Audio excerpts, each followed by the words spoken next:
Hello all, thanks for tuning in. Today we're going to talk a little bit about this New Haven box cab. You can see it's lettered Eastern lines. That was the club layout for the Westchester Model Club in Westchester, New York, just above New York City. Everything's labeled Eastern lines.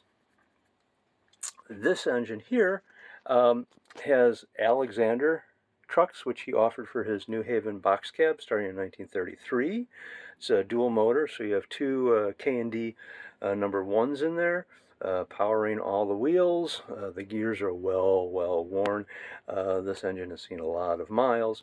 We're running outside third rail, and you can see the manual reverse here. Goes back and forth quite readily. Just a sheet brass body here. This engine, though, started a life before Eastern lines under this fine paint scheme here. It's lettered Lebanon Valley, so that was another earlier layout.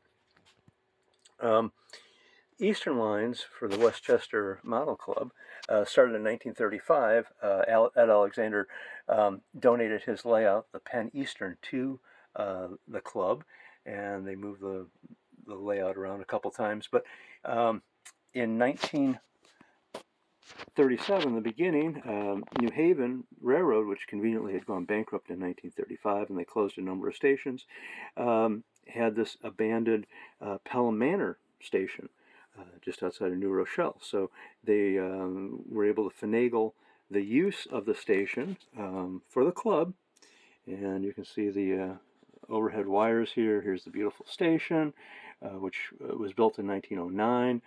You could take a trolley. There's a trolley that goes right through here.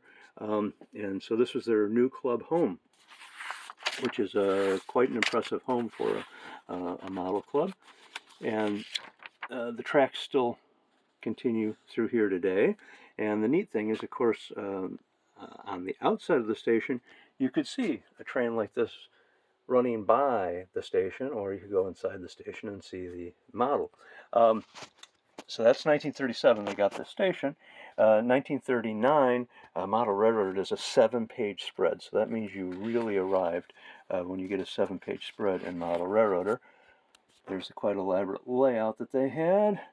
Everyone dresses up in suit and ties. They did have public nights where you could go see them operate.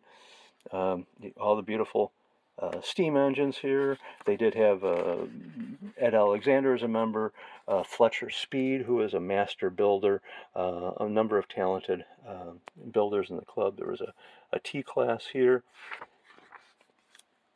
They even had a steam cleaner for the engines that you could run through, operational.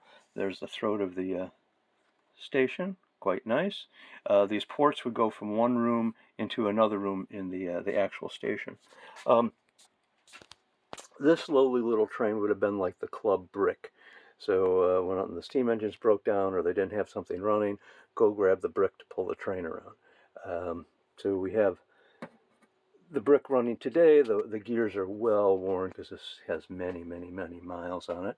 The cars have metal sides, so they might be Walthers or something similar sides, wood roofs, floors. We learned that the clubs had dummy couplers, has all the original couplers, and they're bronze couplers, so that's kind of unique. This is a JC, so it's fiber sides, wood top, wood bottom, wood end. So kind of a fun opportunity to see. This train just came out of Connecticut, so it never really ventured very far from its club life. Unfortunately, in 1953, they tore down the station here to put I-95 through. And of course, putting I-95 helped the truck and auto traffic, which put the New Haven Railroad back into bankruptcy again in 1961. And then joining Conrail, and of course, that's the end of that story. So we'll fire up one more time. And thanks for watching. If you like what you see, please subscribe. Off you go.